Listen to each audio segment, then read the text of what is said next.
नए ड्रामा के स्टार्टिंग में हमें काली अंधेरी रात दिखाई जाती है, जहाँ पर कि बहुत तेज बारिश हो रही थी। इस कहानी की हीरोइन उस बरसात में रूमी अम्ब्रेला लेकर के बाहर निकली हुई थी। खुद के बारे में वो वॉइस ओवर करके बताती है कि मेरा नाम रूमी है और एक्चुअल में मैं अपनी फैमिली की अडॉप्टेड डॉटर हूँ और अब हमारी फैमिली पे मुसीबतें आ गई हैं, कंपनी बैंकरप्ट होने वाली है। दैट्स व्हाई मेरे फादर ने कहा है कि बाईचैन नाम के इंसान के साथ उससे अपने रिलेशनशिप को फिक्स करना होगा और शादी वगैरह करना होगा। तो बाईचैन को पटाने के लिए रूमी आज ऐसे बरसात भरी रात में कार में उससे मिलने के लिए जाती है, ये सोचती हुए कि अगर वो बाईचैन को इम्प्रेस कर पाई तो फिर वो शादी के लिए हाँ कह देगा।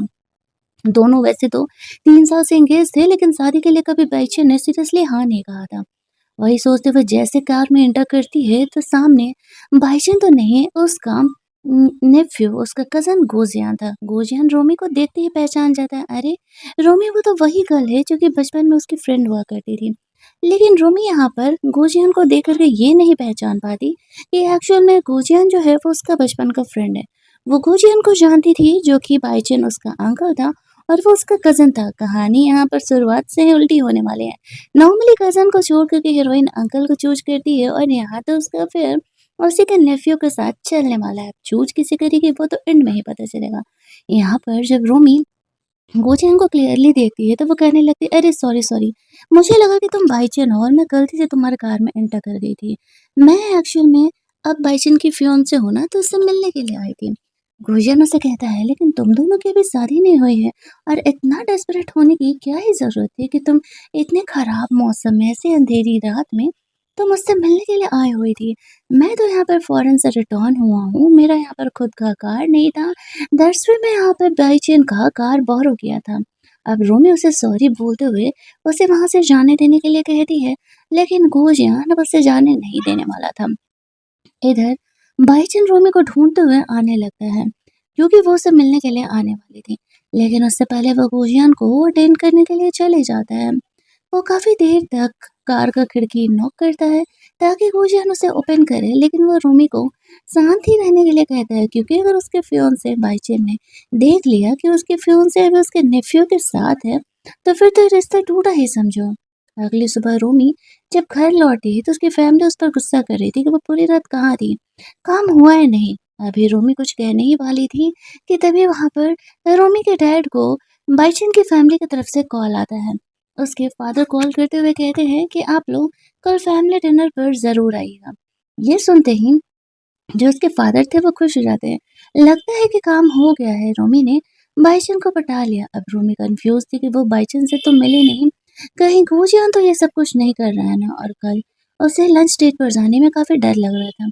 नेक्स्ट डे जब वो लोग लंच डेट पर जाते हैं तो पहले बाईचन से मिलते हैं।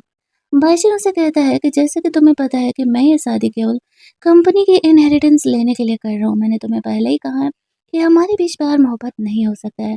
अगर तुम मुझसे शादी करके कंपनी की पूरी प्रॉपर्टी मुझे दिलाने में हेल्प करोगी तो कंपनी का 20% शेयर मैं तुम्हारे नाम कर देने वाला हूँ, यानी कि रूमी के डैड के नाम। तो इसी वजह से वो लोग रूमी को फोर्स कर रहे होते हैं बाईचांस से शादी करने के लिए, और मजबूरी में अपने फैमिली के एहसान तले यहाँ पे रूमी को इस फेक मैरिज, इस बिजनेस मैरिज के लिए ओके बोलना पड़ता है। दूसरी तरफ यहाँ पर गुरजैन घर पर था तो उसके फादर उसे डांट लगा रहे होते हैं कि कल वो पूरी रात कहाँ था, वो आया क्यों नहीं, वो उन्हीं से मिलने के लिए आया था और उनसे मिलने के लिए भी नहीं आया। अब जब यहाँ पर गुरजैन की नजर रोमी पे पड़ती है तो वो उसे थोड़ा सा छेड़ने लगता है। वो कल क्या है ना ग्रैंड फादर की, कल मेरी गर्लफ्रेंड ने मुझे रोक लिया था, मैं बहुत टाइम बाद यहाँ वापस आया था ना, ऐसी वजह से वो मुझे जाने ही नहीं दे रही थी। अरे! तुम तो वही हो ना, कल रात हम शायद मिले थे ना? अब रोमी को लगने लगता है कि अगर यहाँ पर पोल खुल जाएगा, तो बाईचन फिर उससे एंगेज नहीं होगा और वो बहाना करने लगती है कि नहीं, नहीं, यहाँ पर शायद तुम किसी और को देख रहे हो, मैं कैसे हो सकती हूँ? मैं नहीं थी। जैसे-तैसे करके वो सिचुएशन को यहाँ पर हैंडल आउट करने का कोशिश करती है। तो फिर गुलशन उससे ज़्यादा नहीं छेड़ता है और वो लोग सब साथ में लंच-वंच करने के लिए जा रहे होते हैं। यहाँ पर बाईचुंग को डाउट नहीं होता है कि उन दोनों के बीच कुछ चल रहा है या उनके बीच कुछ हुआ भी है।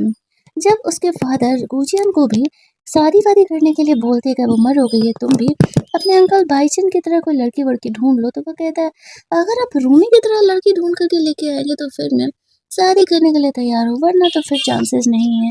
मुझे नहीं लगता है कि मैं फिर शादी कर पाऊँगा। अब रोमी को लग रहा होता है कि ये क्या कर रहा है गुजियान यार। उसकी इन हरकतों की वजह से कहीं फैमिली मेंबर को ये ना पता चल जाए कि एक्चुअल में उन दोनों के बीच क्या हुआ है।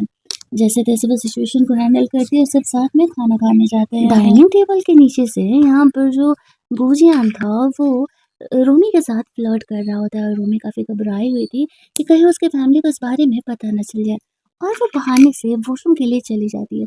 वो बहुत ही डरी हुई थी कि गुजियन उसका पोल मत खोल दे और उसका सारा प्लान ही खराब हो जाएगा। तभी गुजियन रूमी को ढूंढते हुए आता है और कहता है, तुम मेरे अंकल की वुमन बन के घूम रही हो। कल रात तुम मेरे साथ थी। सोचो अगर अंकल को ये बात पता चला तो क्या होगा। वो जानबूझकर तो उसे ऐसे डरा रहा होता है और रोमी उसे कह रही है कि कल रात सिर्फ एक मिसअंडरस्टैंडिंग थी, ये बात तुम्हें भी पता है। तुम जबरदस्ती के मेरे पीछे पड़े हुए हो। तभी वहां पर रोमी को ढूंढते हुए भाईजान आने लगता है। रोमी को डर लग रहा था कि कहीं वो उसे गुजियन के साथ ना देख ले। वो वॉशरूम का गेट नॉक कर रहा होता है तो वो गुजियन को जाने देने बोलती है। गुजियन उसे कहता है कि देखो मुझे तुम्हारी बॉडी में आ गया है इंटरेस्ट, तो मैं एक ही साइड पे तुम्हें जाने दूंगा।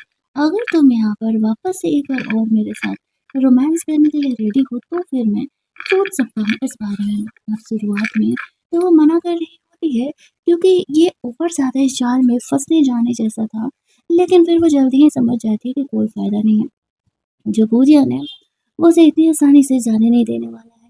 तो फिर वो मान जाती है कि ठीक है। तभी वहाँ पर बाईजान आता है और वो गेट पर खड़े होकर बात करने लगते हैं कि एक्चुअली में मेरा पेट थोड़ा खराब है, इसीलिए वॉशरूम से आने में थोड़ा टाइम लग रहा था। वो कहता है कि चलो बाहर सब इंतजार कर रहे हैं, ज़्यादा लेट मत करो, गुजियन से थोड़ा दूर ही रहना, वो अच्छा लड़का नहीं है।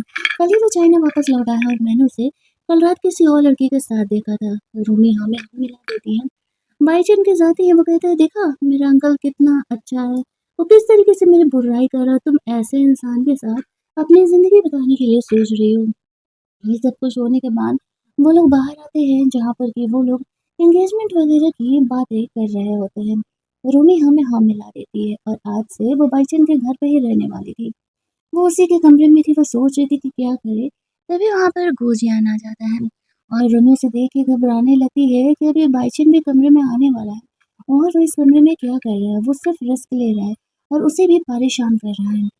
गुजियन उसे कहता है, याद है ना तुमने मुझसे क्या प्रॉमिस किया था? वो कहती है, हाँ मुझे याद है, लेकिन वो काम इस कमरे में नहीं होने वाला है क्योंकि ये गुजियन का कमरा है और गुजियन इधर आता ही होगा फ्रेशन अप होकर के। तो गुजियन उसे कहता है, तब तो बहुत ही अच्छा है, ये तो और ज़्यादा एक्साइटिंग होगा ना। वो रूमी को किस करने के लिए आगे बढ़ता है तभी यहाँ पर भाईचंद फ्रेशन अप होकर के आने लगता है। गुजियन जल्दी जल्दी बेड के दूर से साइड झुकता है। भाईचंद यहाँ पर आता है, वो रूमी को ऐसे थोड़ा क्यूरियस देख के पूछता है, क्या हुआ, परेशान क्यों हो? वो कहती है, कुछ नहीं, नया घर है ना इसलिए थोड़ा-सा अनकंफर्टेबल हूँ। वो बाईचंद उसे कहता है, जैसे तुम्हें पता है कि मैं यहाँ पर एक प्रॉपर शादी में कोई इंटरेस्ट नहीं रख रहा था, लेकिन ग्रैंडफ़ादर का कहना है कि वो जल्द से जल्द बेबी चाहते हैं, तो फिर वो कंपनी वगैरह की शेयर्स दे सकते हैं। तो फिर क्यों ना हम पहले बेबी ही कर लेते हैं, शादी वगैरह होते रहेगा। ये कह के वो रूमी के पास आगे बढ़ता है, लेकिन रूमी उसे मना कर देती है कि अभी एक्चुअल में वो कंफर्टेबल नहीं है।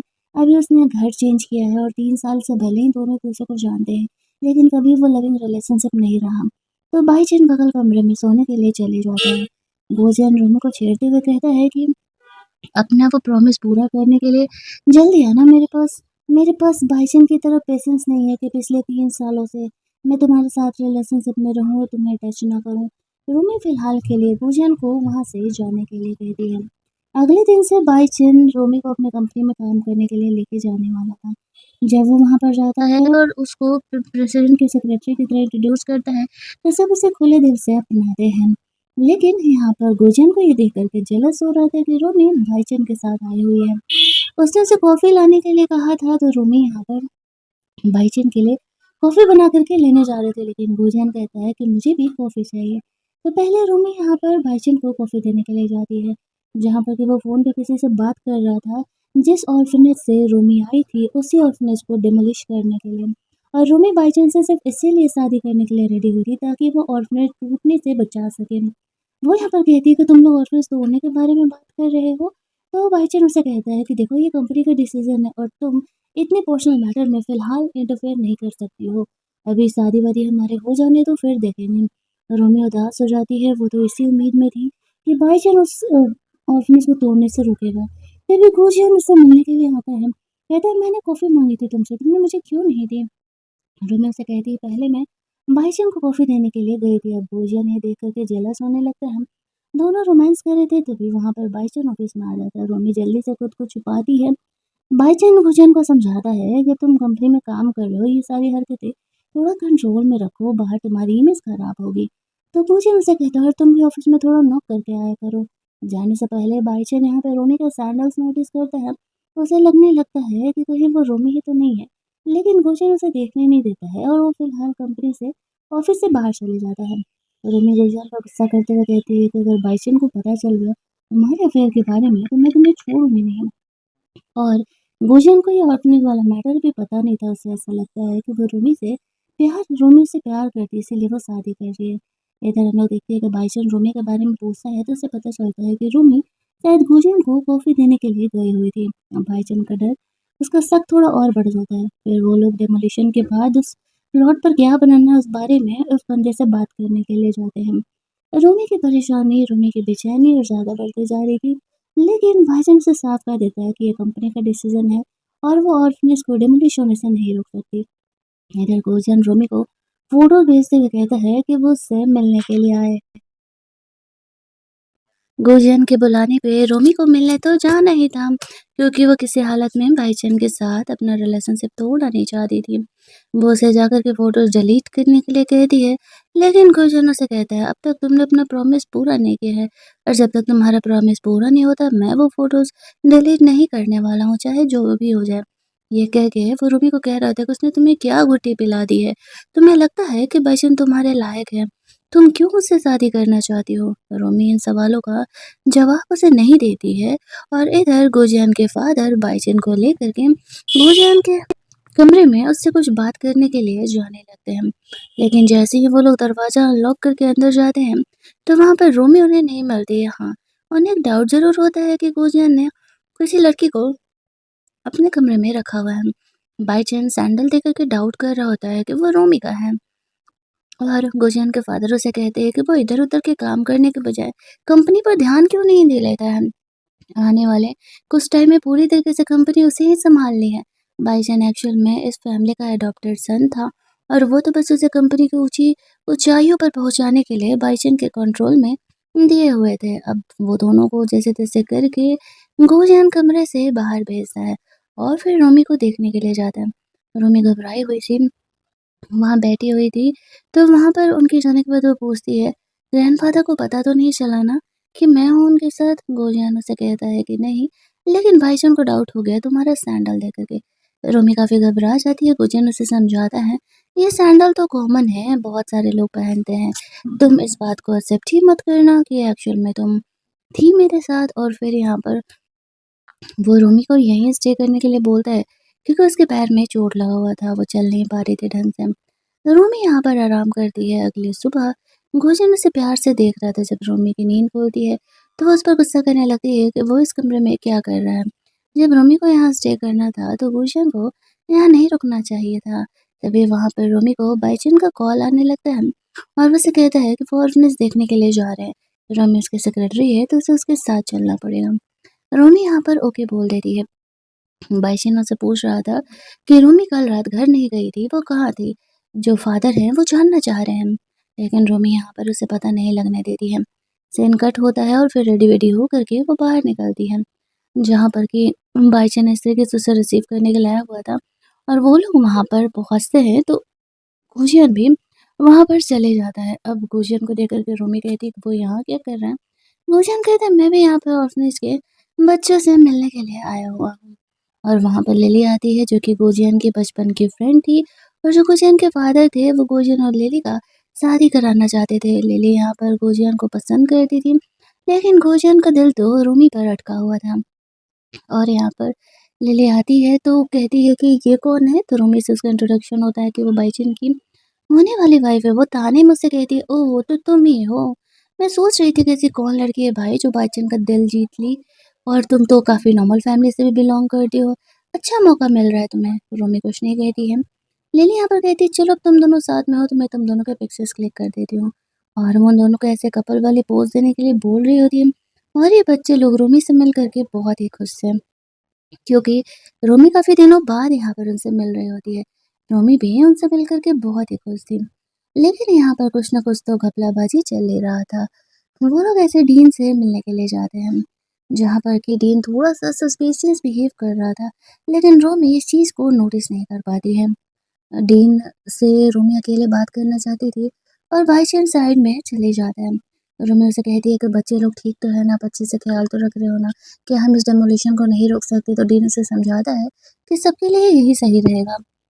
लेकिन रोमी जानती थी कि एक बार अगर ये अनाथालय टूट गया तो फिर इन बच्चों का इकलौता घर टूट जाएगा और फिर बेचारे ये लोग कैसे रहेंगे। तो इन बच्चों के बारे में सोच ही रही होती है, तभी गुंजन यहाँ पर आता है रोमी से पूछने के लिए कि क्या बात है, वो क्यों परेशान है।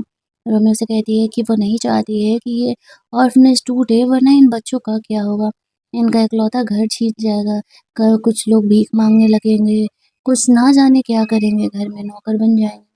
गुलशन रोमी को कहीं लेकर के जाता है और लिली उन्हें फॉलो करती है देखने के लिए, क्योंकि उसे पहले ही मीटिंग में डाउट हो गया था। उन दोनों के बीच कुछ ना कुछ तो चल रहा है। गुलशन रोमी को उसी कमरे में लेकर के जाता है जहाँ पर के वो लोग खेला करते थे, जिसे देखते ही रोमी को याद आ जाता है कि गुलशन वही छोटा बच्चा है। गुलशन कुछ टाइम के लिए ऑर्फनेज में रहा था और रोमी से उसकी दोस्ती हुई थी। बचपन में रोमी ने ऐसे कहा था कि वो बड़ी होकर के उसी से शादी करेगी, और गुलशन ने इस बात को सीरियसली ले लिया था। रोमी को वो कहता है, अब तो वो उसे जान गया ना, क्या अब वो उससे शादी करने के लिए तैयार है? लेकिन रोमी उसे मना कर रही होती है और लिली इन सारी हरकतों को देख लेती है। उसके साथ एक बच्चा भी आया था, वो बेबी भी देख लेता है। लिली उसे जल्दी-जल्दी वहाँ से लेकर के जाती है। गोजियन और रोमी को डाउट हो जाता है कि शायद किसी ने देख लिया है, लेकिन बाहर कोई दिख नहीं रहा था। तो रोमी गोजियन के शादी के प्रपोज़ल को रिजेक्ट करके वहाँ से जाने लगती है, क्योंकि उसे लगता था कि बाई चांस से ये शादी करने से उसका ये ऑर्फनेज टूटने से रुक सकता है। वो बाहर जाती है तो डीन से टकराती है। डीन के हाथ में बच्चों की हेल्थ रिपोर्ट थे, वो उसे चेक करती है तो वो कुछ ज़्यादा ही सस्पिशियस बिहेव कर रहा था और उसे वो हेल्थ रिपोर्ट देखने नहीं देता है। रोमी को थोड़ा-सा डाउट होने लगता है कि ऑर्फनेज में बच्चों के साथ कहीं कुछ गलत तो नहीं हो रहा है, लेकिन उसे इस बात की उम्मीद नहीं थी, जो कि यहाँ पर होने वाला था। फिर वो बाईचुन को ढूँढते हुए जाती है, तो बाईचुन फ़ोन पर किसी से ऑर्फनेज के बच्चों के बारे में बात कर रहा होता है। लेकिन वो क्या बात कर रहा था, ये बात रोमी समझ नहीं पाती। इधर लिली अपने नए नंबर से रोमी को मैसेज करती है। बाईचुन बनकर उसे पहाड़ों में मिलने आने के लिए कहती है। रोमी को लगता है कि शायद वो ऑर्फनेज के बारे में उससे कुछ बात करना चाहता है, इसीलिए ऑर्फनेज के पीछे पहाड़ी इलाके में वो चली जाती है। लेकिन यहाँ पे लिली ने बहुत सारे रेप्टाइल वगैरह उसके लिए छोड़ दिए थे, ताकि वो लोग उसे वहाँ पर कट कर ले और वो जिंदा ही नहीं बचे, सीधे पारी हो जाए। और काफ़ी शाम भी हो रहा था, रोमी घबराने लगती है। उसके फ़ोन में नेटवर्क भी नहीं था। गुंजन काफ़ी देर से रोमी को नहीं देखा था, तो उसे ढूँढने लगता है। बेबी कहता है कि मैंने देखा है कि रोमी पीछे पहाड़ों की तरफ जा रही है। गुंजन उसे ढूँढने के लिए चले जाता है। उसके पीछे-पीछे बाइशन भी कुछ लोगों को लेकर के जाता है। एक सांप रोमी पर अटैक करने वाला था, लेकिन गुंजन जाकर उसे सेव कर लेता है। वहाँ पर ऐसे पत्थर भी गिर रहे थे पहाड़ों से।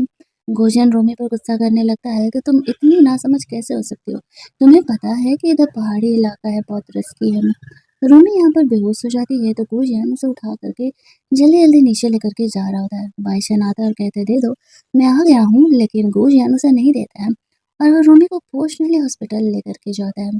अब बाईचुन को लगने लगा था गुंजन और रोमी के बीच कुछ तो चल रहा है।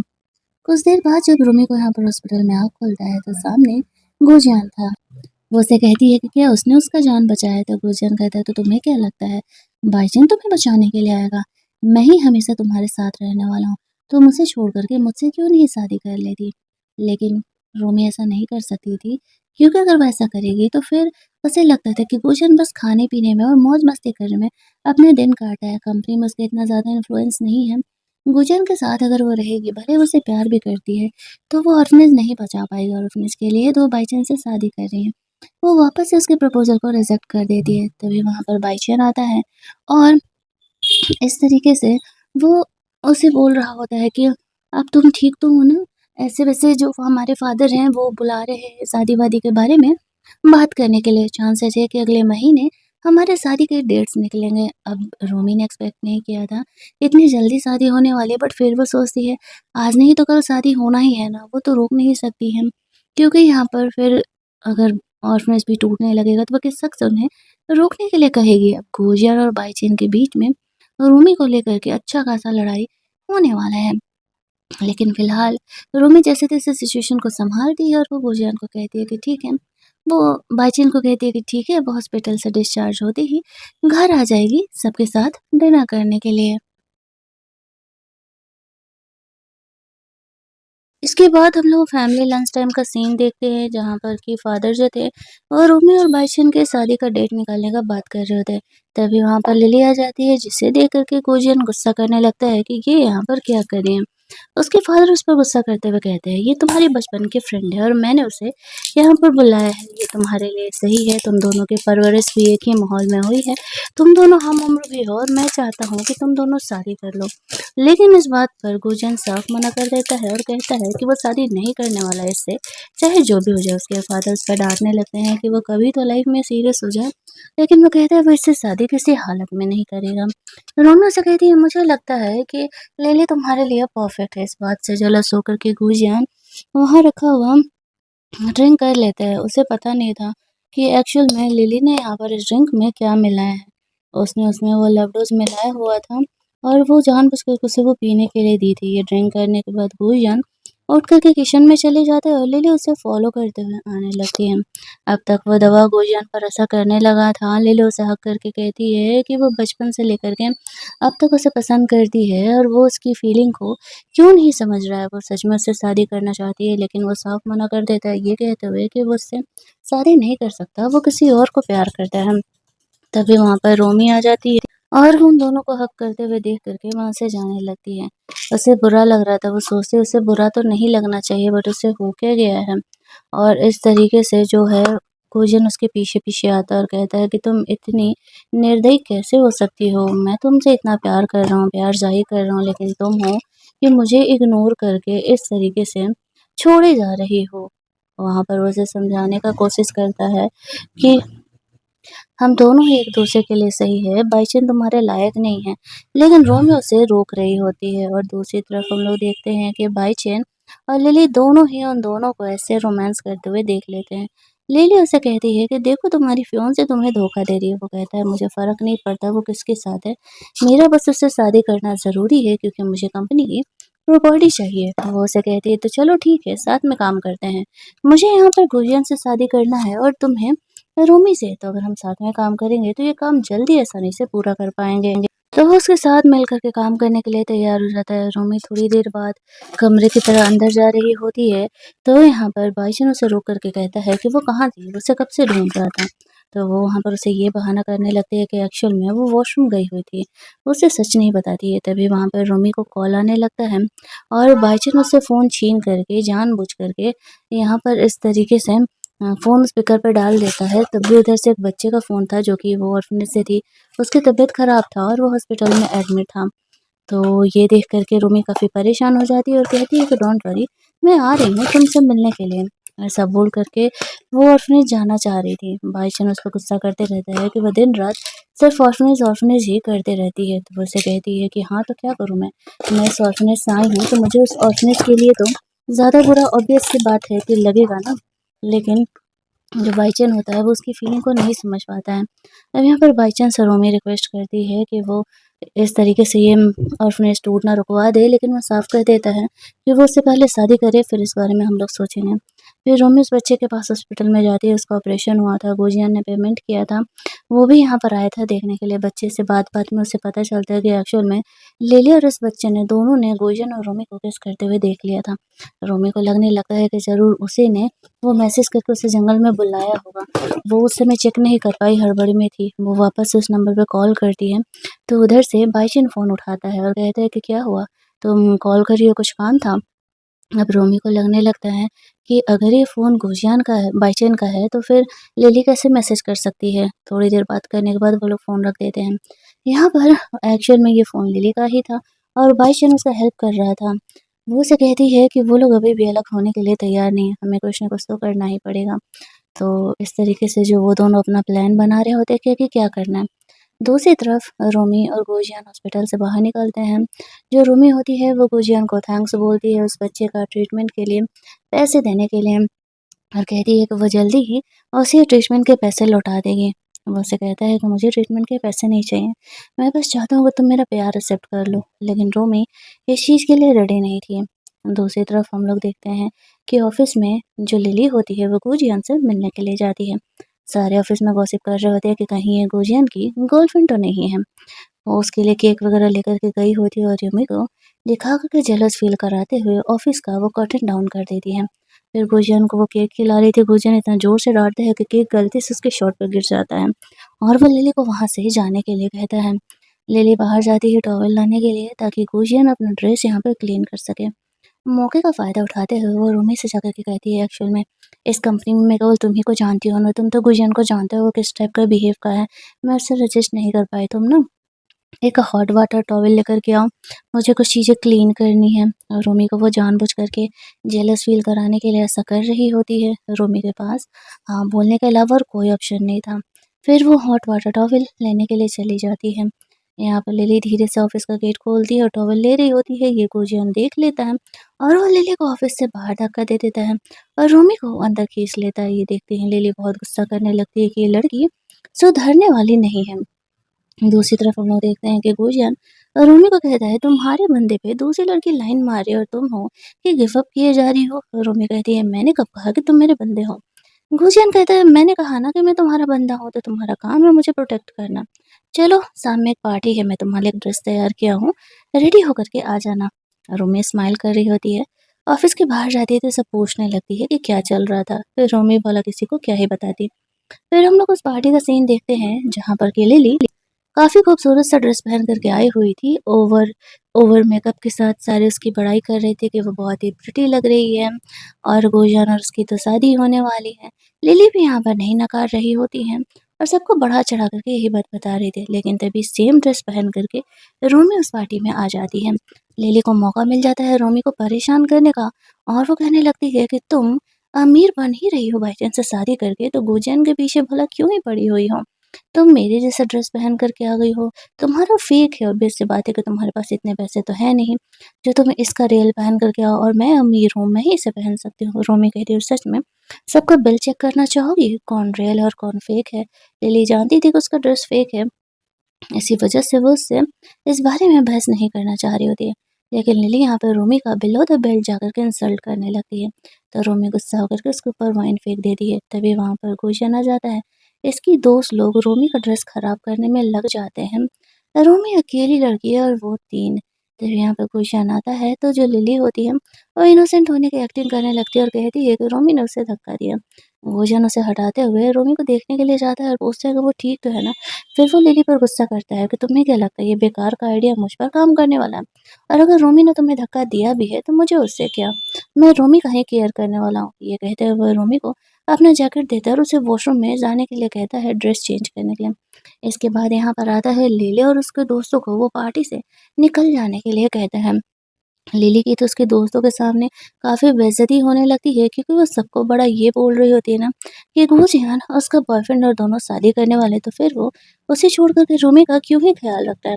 और ये सारी चीज़ें यहाँ पर बाईची नोटिस कर रहा होता है और उसे गुजियान से बहुत ही ज़्यादा गुस्सा आने लगता है। एक तो वैसे ही जेलस रहता था कि गुजियान को बैठे बिठाए सब कुछ मिल रहा और अब वो उसकी बंदी को भी इस तरीके से धीरे धीरे करके उसे छीन रहा है।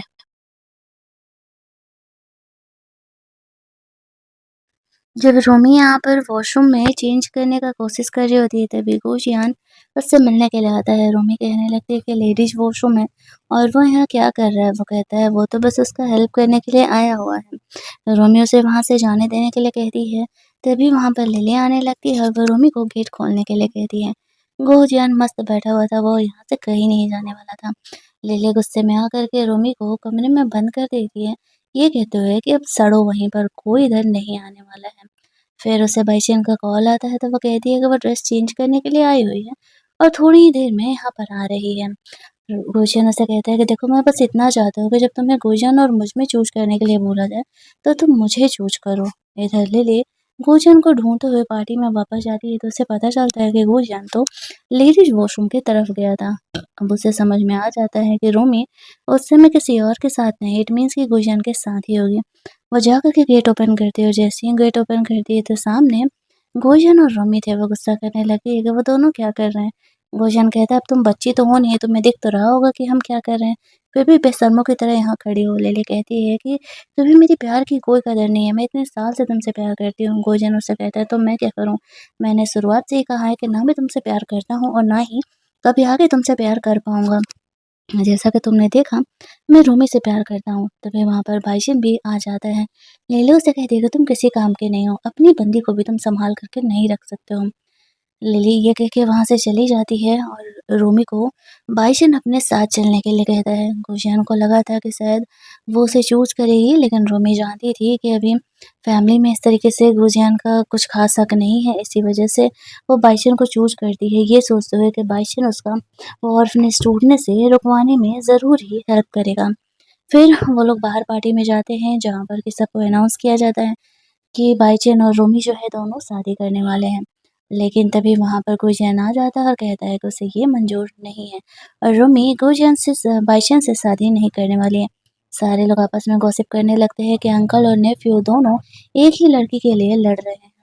रोमी यहाँ पर गोजियन को चूज़ करने का डिसाइड करती है। बाईचेन उनसे कहता है मैंने क्या गलत किया? 3 सालों से मैं तुम्हारे साथ इतना सिंसियर रहा हूँ, लॉयल रहा हूँ, शादी से पहले मैंने तुम्हें टच नहीं किया, इतना तुम्हारा केयर करता हूँ और फिर भी तुम गोजियन को चूज़ कर रही हो हमेशा, सब उसे ही क्यों मिलता है? रोमी उससे कहती है केयर और प्यार में डिफरेंस है। वो गोजियन के पास जा रही थी तभी बाईचेन उससे कहता है तुम्हें नहीं लगता कि तुम्हारे ऑर्फनेज में कुछ प्रॉब्लम है? टाइम-टाइम पर एक-एक बच्चे गायब होते रह रहे हैं। अब तुम ऑर्फनेज के बारे में जानना चाहती हो तो तुम्हें मेरे साथ ही रहना पड़ेगा। रूमी की मजबूरी हो जाती है। वो गुजियन को छोड़ कर के बाईचेन से शादी करने का डिसाइड करती है और यहाँ पर इस तरीके से गुजियन सोचते रह जाता है कि इतना समझाने के बाद भी रूमी ने क्यों ही आखिर यहाँ पर बाईचेन को चूज़ किया होगा, उसे खुद समझ में नहीं आ रहा था। यहाँ पर जो है फिर इस तरीके से उसके फादर-वादर भी रूमी के बारे में बात-वात कर रहे होते हैं, शादी-वादी का डेट सेट हो गया था। और इस तरीके से जो बाईचेन था वो रूमी के लिए शादी का ड्रेस वगैरह चूज़ करता है और कहता है कि हम जल्दी ही शादी करेंगे, कंपनी की प्रॉपर्टी मेरी हो जाएगी। इधर गुजियन काफ़ी ड्रंक था, लिली उससे मिलने के लिए जाती है, तो गुजियन उसे क्लियर कर देता है कि तुम थोड़ी दिमाग से पैदल हो क्या? मैंने तुम्हें पहले ही क्लियर किया था कि हमारे बीच ऐसा कुछ भी नहीं हो सकता है जो कि तुम सोच रही हो। मैं सिर्फ़ और सिर्फ़ रोमी से प्यार करता हूँ। लिली को बहुत गुस्सा आता है कि जो मेरा नहीं हो सकता, वो अब किसी का नहीं होगा। दूसरी तरफ आधी रात को तेज़ बारिश में गुजियन रोमी को ढूँढते हुए उसके घर पहुँच जाता है। वो अम्ब्रेला भी नहीं लिया था। नशे की हालत में वो भीग रहा होता है। रोमी को ये देख कर के नहीं रहा जाता। उससे मिलने जा रही थी, उसकी फैमिली रोकती है तो रोमी कहती है कि वो बस उसे अम्ब्रेला देने के लिए जा रही है और कोई इस काम के लिए उसे नहीं रोक सकता है, वरना वो बाई चांस से अपनी शादी तोड़ लेगी। तो फिर उसकी फैमिली उसे नहीं रोकती है और वो गोजियन से मिलने के लिए उसे अम्ब्रेला ऑफ़र करने के लिए चली जाती है। गोजियन उससे कहता है मुझे पता है कि तुम भी मुझसे प्यार करती हो, बताओ क्या प्रॉब्लम है? तुम क्यों मुझे छोड़ कर के बाईचन से शादी कर रही हो? लेकिन रोमी उसे ये बात नहीं बताती है। तभी वहाँ पर बाईचन आ जाता है। वो गुजियान को रोमी के साथ देख कर के कुछ नहीं बोलता है और चुपचाप रोमी को अंदर लेकर के चले जाता है। गुजियान को लगने लगता है कि शायद उसने सच में रोमी को खो दिया। और फिर उसका मन नहीं लग रहा था तो वो यूँ ही ऑर्फ़नेज में चली जाती है, जहाँ पर कि उसका डीन कुछ तो सस्पिशियस तरीके से कर रहा था और रूमी इस चीज़ को नोटिस कर लेती है। उसका डीन भी समझ जाता है कि रूमी को उस पर शक हो रहा है। वो उसे किडनैप करने का डिसाइड करता है। एक्चुअल में बाईचेन और उसका जो डीन था, दोनों ही मिल कर के बच्चों को इस तरीके से ह्यूमन ट्रैफ़िकर को सेल कर रहे थे। रूमी को ये बात पता चल जाता है, लेकिन बाईचेन के खिलाफ उसके पास प्रूफ़ नहीं था। तभी गुजियान ऐसे इंसर्ट कंडीशन में उसे बचाने के लिए आ जाता है। और उसने एक्सपेक्ट नहीं किया था कि गुजियान उससे ब्रेकअप करने के बाद भी उसे बचाने के लिए आएगा। फ्लैशबैक में हम लोग देखते हैं कि एक्चुअल में उसे पता चला था कि ऑर्फनेज का एक बच्चा किडनैप हो गया है, तो गुजियान उसे देखने के लिए जाता है, तभी वहाँ पर लिली अपने गुंडे लोगों को लेकर के आ जाती है। वो कहता है क्या तुम भी इस कांड में इंक्लूड हो? लिली कहती है मुझे ऑर्फनेज से कोई मतलब नहीं है, मैं तो बस तुम्हें सबक सिखाने के लिए आई हूँ। तुम्हें मेरे प्यार की कदर नहीं, इतने टाइम से मैंने तुम्हें प्यार किया लेकिन तुम मुझे छोड़ कर के रूमी को चूज़ कर लिए और इसी वजह से गुस्सा होकर के लिली यहाँ पर गुजियन को हर्ट करने का डिसाइड करती है और वो उसे बुली कर रही होती है, लेकिन जैसे-तैसे करके फ़िलहाल यहाँ पर गुजियन खुद को बचाते हुए और उस बच्चे को बचाते हुए वहाँ से निकलता है। दैट्स व्हाई वो यहाँ पर इंसर्ट था। वो लोग यहाँ पर उस डीन को पिटाई करके ऐसे बेहोश कर देते हैं, लेकिन तभी वहाँ पर रोमी नोटिस करती है कि गुजियन इंसर्ट क्यों है? अभी लड़ाई में तो उसे चोट-वोट लगा नहीं था। वो वहाँ पर बेहोश हो जाता है। जल्दी-जल्दी रोमी गुजियन को हॉस्पिटल लेकर के जाती है और अब वो पूरी दुनिया के खिलाफ खड़ी थी। गुजियन को सेव करने के लिए, उसे प्रोटेक्ट करने के लिए। गुजियन का जान बचाया जाता है और रोमी को अफ़सोस हो रहा था कि सब कुछ उसकी वजह से हुआ। वो गुस्से में बेचैन के कमरे में जाती है और उसके खिलाफ जो ये ह्यूमन ट्रैफिकिंग का सारा केस था उसके सबूत जमा कर लेती है। तभी वहाँ पर ऐसे बेचैन आने लगता है और उसे पता नहीं था कि रोमी कमरे में है। वो नशे की हालत में था। उसके फादर वहाँ पर आकर के उस पर गुस्सा करने लगते हैं कि वो क्या कर रहा है, अपनी लाइफ बर्बाद कर रहा है। बाइशन के जाने के बाद उन्हें पता था कि रोमी उस कमरे में है। रोमी बताती है कि एक्चुअल में बाइशन क्या कांड कर रहा है। तो उसके फादर उसे सपोर्ट करते हुए कहते हैं, मुझे पता है कि तुम्हारे और गुजियन के बीच में क्या चल रहा है। इनफैक्ट मैं खुश हूँ कि तुम उसके साथ हो। मुझे शुरुआत में नहीं पता था कि बाइचन इतना बुरा है। मुझे बाद में पता चला कि एक्चुअल में उसने क्या ही गलती किया है। तो फिर वो उसके और गुंजन के रिलेशनशिप को जब अपना लेते हैं तो रोमी बहुत ही ज़्यादा खुश हो जाती है। लेकिन अब तक सब कुछ बिल्कुल वैसा ही चल रहा था। शादी की तैयारी चल रही होती है और यहाँ पर रोमी अभी भी उसका पोल नहीं खोलती है। जब यहाँ पर इस तरीके से शादी का सीन होता है और सब स्टेज पर जाते हैं, तभी यहाँ पर गुंजन भी आ जाता है और शादी में वो पुलिस लेकर के आया था और लोगों ने पुलिस को सारे सबूत बाइशन के खिलाफ दे दिए थे। पुलिस बाइशन को पकड़ के लेकर के जाती है और गुंजन और रोमी दोनों एक हो जाते हैं। गुंजन यहाँ पर रोमी को ऑर्फनेज में ही प्रपोज करता है शादी के लिए और वो उसे हाँ कह देती है और हमारा ये कहानी यहीं पर एंड हो जाता है। तो आपको ये उल्टी कहानी कैसी लगी बताना ज़रूर। कहानी का कॉन्सेप्ट अच्छा लगा होगा तो वीडियो को लाइक करना मत भूलना, चैनल को सब्सक्राइब कर लेना ताकि नए वीडियोज़ के नोटिफिकेशन आपको मिलते रहें। चलिए जल्दी से मिल लेते हैं हम लोग एक और नई कहानी के हिंदी वर्जन में। Keep listening.